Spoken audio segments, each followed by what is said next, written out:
Bom dia, boa tarde, boa noite. Estamos presos no mundo virtual. É o que tem de possível hoje para a gente se comunicar, mas isso vem afetando de forma concreta os processos.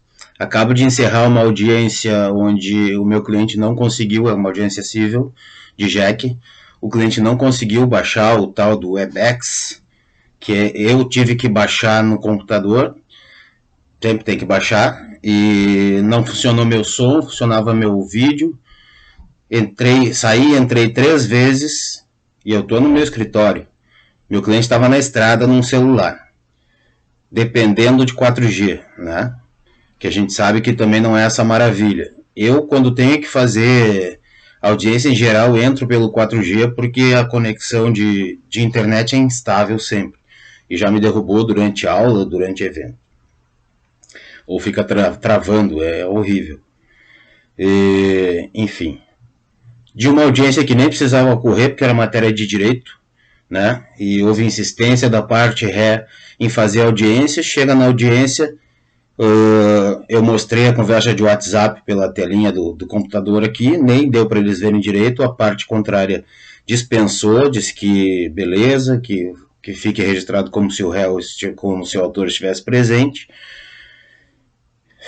sem necessidade de audiência.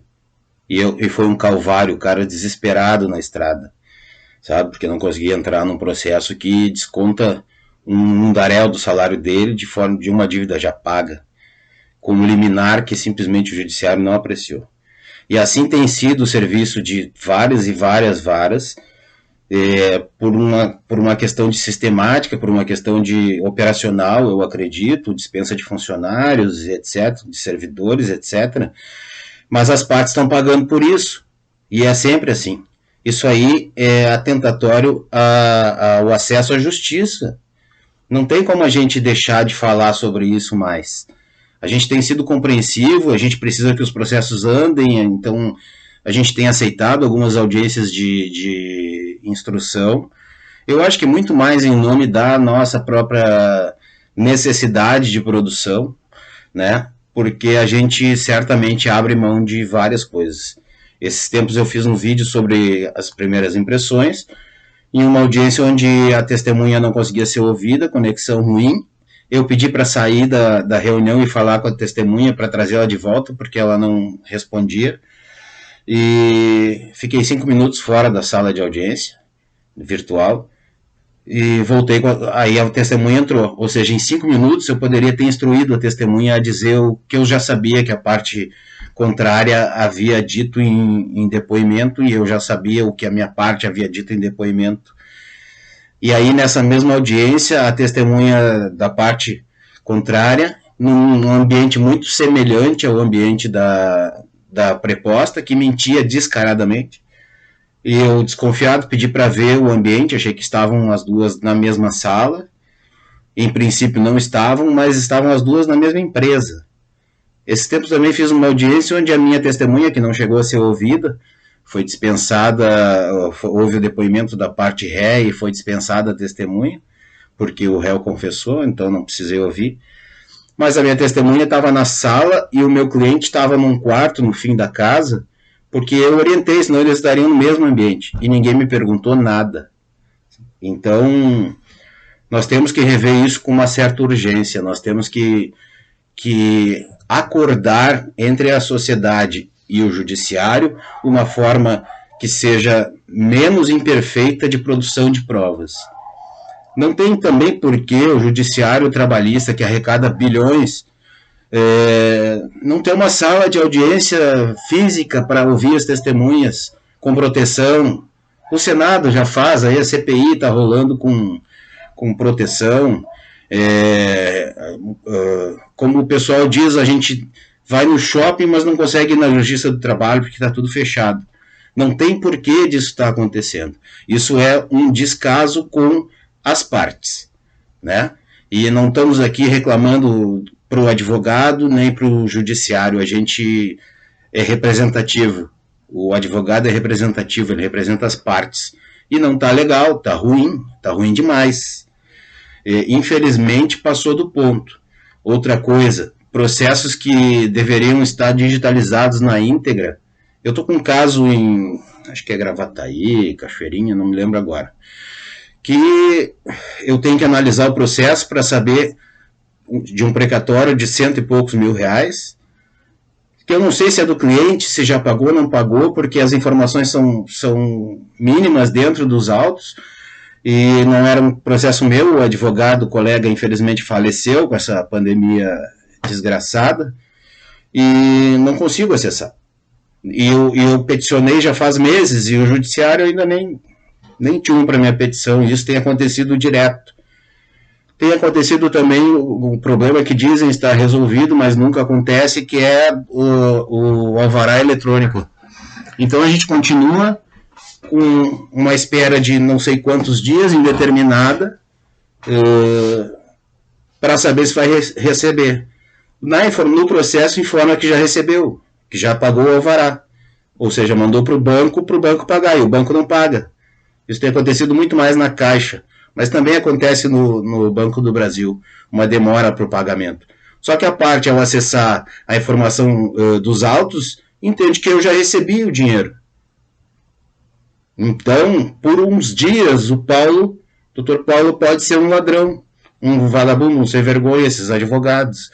Isso depõe contra uma classe inteira, não é para mim. Até não tive nenhum problema de cliente. Meu cliente pergunta, eu respondo e pronto. Em geral, eu não tenho nenhum tipo de questionamento mais forte, assim. Tem cliente nervoso, porque a fome está batendo, né? Mas ninguém duvidando do meu caráter, graças a Deus, mas poderia. E teria direito de duvidar. Estariam corretos em duvidar. Porque não dá para entender. E aí vem, às vezes, o pagamento. Esses tempos eu e a colega Tatiana, quase um mês tentando descobrir se tinha entrado o dinheiro do cliente ou não.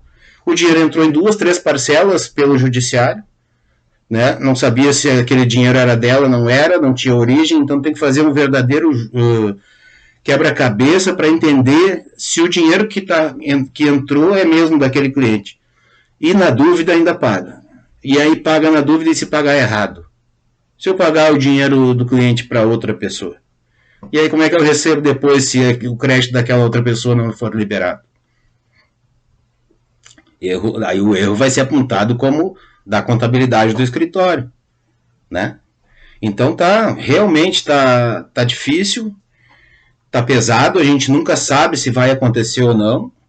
Não existe uma linha de raciocínio lógico, jurídico, como foi o caso da audiência de hoje, que não necessitava ter acontecido, quer saber o que vai acontecer com a atitude protelatória do réu?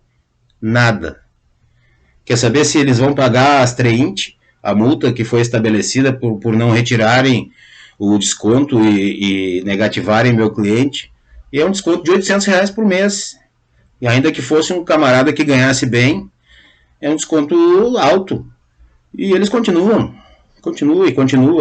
Então, tu faz perícia, tu traz laudo para os processos, laudo conclusivo, quem analisa lá, que eu duvido que seja juiz, diz que não é conclusivo, e aí manda fazer perícia, que leva meses para marcar.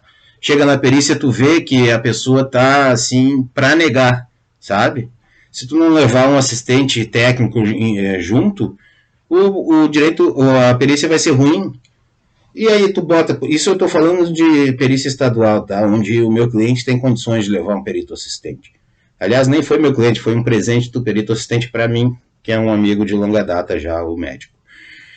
Mas na Justiça do Trabalho, nunca tem assistente perito médico para o reclamante. Se tem 1% é muito, né?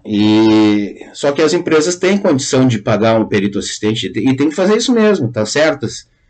Só que qual é o resultado da ação? Honorários de sucumbência para o reclamante que ficou doente trabalhando e ainda tem que pagar por isso, porque ele não consegue o acesso à justiça como deve ser. Então eu acho que a gente está na hora de pegar todo esse amontoado de problemas, sentar num fórum, né, onde estejam representadas todas as partes envolvidas, os atores desse negócio, desse mercado, desse acesso, dessa questão constitucional, e combinarmos algumas coisas onde a gente seja ouvido. A advocacia tem que ser ouvida. Artigo 133, somos indispensáveis à justiça, à realização da justiça. Então não tem muito motivo, não tem nenhum motivo para a gente não estar lá dizendo o que está acontecendo e sendo ouvido e tendo uma questão de resolução de problemas. Porque empurrar com a barriga para quem precisa fazer o pão de todo dia é ruim, muito ruim, e está atentando a nossa dignidade. Desculpem o ar de desabafo, não estou brabo, eu estou sério. É isso. É um problema sério, não dá para a gente adiar mais a solução disso. Tudo de bom, por favor, curtam o canal, compartilhem o vídeo se concordarem com minhas palavras, e nesse ponto aqui eu não vou pedir para compartilhar se não gostar para os inimigos, porque esse é um tema mais sério, né? É uma questão de acesso à justiça, de vidas que estão ficando à margem do judiciário e gente que está passando fome. Excesso de formalismo, uma série de outras coisas que nós temos que discutir. Obrigado pela atenção, até breve. Te inscreve aí no canal, por favor, isso ajuda pra caramba.